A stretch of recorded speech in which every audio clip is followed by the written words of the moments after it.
O Bitcoin saltou da casa dos 42 mil dólares para a casa dos 47 mil dólares em um período de 7 dias. Isso representa uma valorização de mais de 10% em uma semana. E é justamente sobre isso que a gente vai conversar aqui agora no vídeo no Cointelegraph Brasil.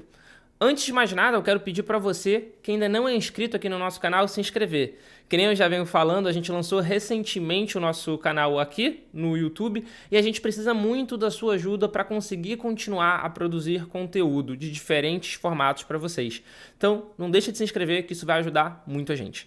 Indo direto para o tema do vídeo, o Bitcoin saltou de 42 mil dólares e 900 há 7 dias atrás para a casa dos 47 mil dólares e 500 agora. Por que que isso aconteceu? E é justamente sobre isso, sobre alguns possíveis fatores que a gente vai debater agora. Então, indo já direto, aqui eu estou abrindo o CoinMarketCap, que para quem não conhece é um index price, é um indexador de preço, né, do mercado cripto de uma forma geral.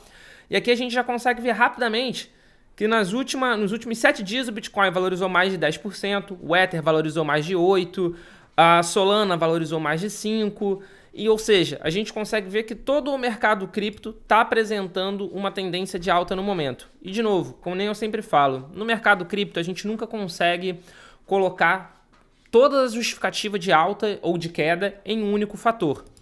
Mas eu vou clicar aqui no caso do Bitcoin, que na minha opinião é o Bitcoin que está ajudando a puxar, né, o preço de todas as criptos aí para cima.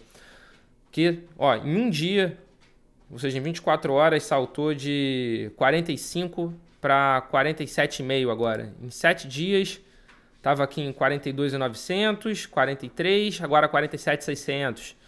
Em um mês a gente conseguiu recuperar aqui a queda que a gente tinha tido. Mas, ou seja, nos últimos 7 dias a gente teve uma valorização superior a 10%. O porquê que isso aconteceu? O porquê que isso está acontecendo? De novo, é muito difícil a gente conseguir explicar uma alta ou explicar uma queda com um único fator. Só que a gente precisa levar em consideração o fator ETF de Bitcoin Spot.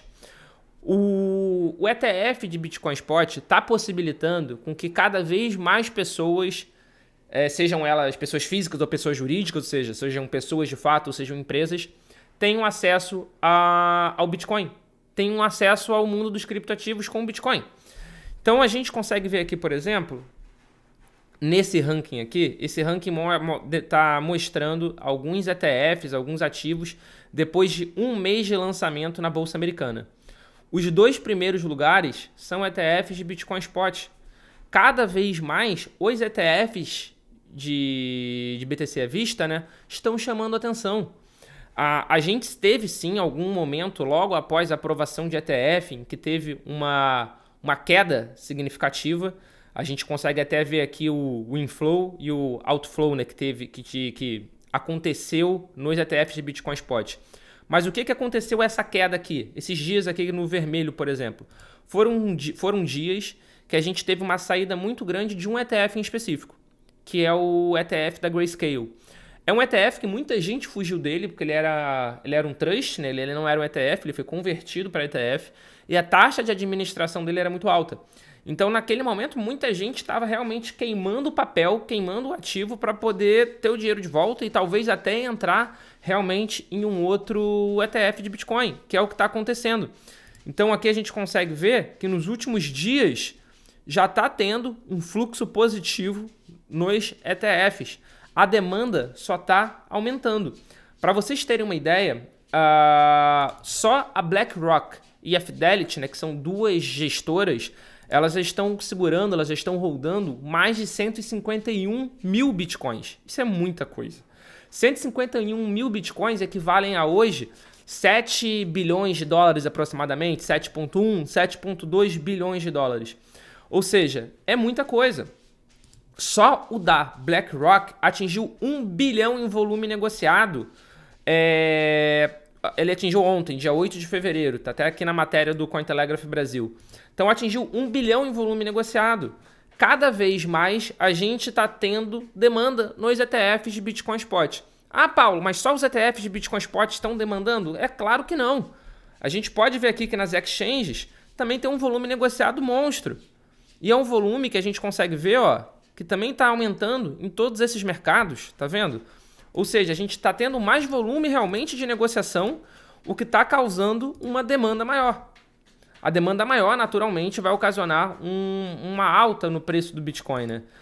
E não é só via ETF. A MicroStrategy, por exemplo, comprou mais Bitcoins. Comprou mais 37 milhões de dólares em Bitcoin. Só uma única empresa tem 190 mil Bitcoins. Uma única empresa tem 190 mil Bitcoins. O que a gente consegue ver com isso é simples. Não vai ter Bitcoin para todo mundo. O Bitcoin é um ativo escasso. Vou clicar aqui em cima de novo do Bitcoin. E a gente sabe que o Bitcoin são 21 milhões de Bitcoins, né? São 21 milhões de unidades máximas, né? O máximo supply que vai existir. Atualmente, já está em circulação 19,62 Bitcoins, ou seja, 19 milhões e 600 mil Bitcoins aproximadamente. Desses 19 milhões e 620 mil aproximadamente, a gente sabe que tem um bom percentual perdido para todo sempre que nunca vai ser recuperado. Um bom percentual. Podemos estimar que o quê? 98%, 95% da população mundial ainda não sabe o que é Bitcoin, ainda não sabe o que é criptomoeda de uma forma geral. Então a gente tem aí um percentual altíssimo de pessoas, um número absoluto altíssimo de pessoas que vão disputar um número extremamente pequeno e limitado de Bitcoins que ainda vão entrar em circulação.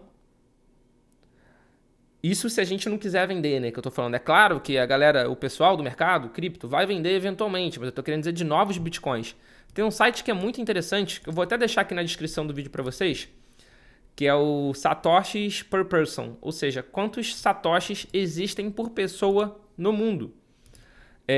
Ele vai levando em consideração o crescimento da população mundial, a quantidade de supply de Bitcoin que está em circulação.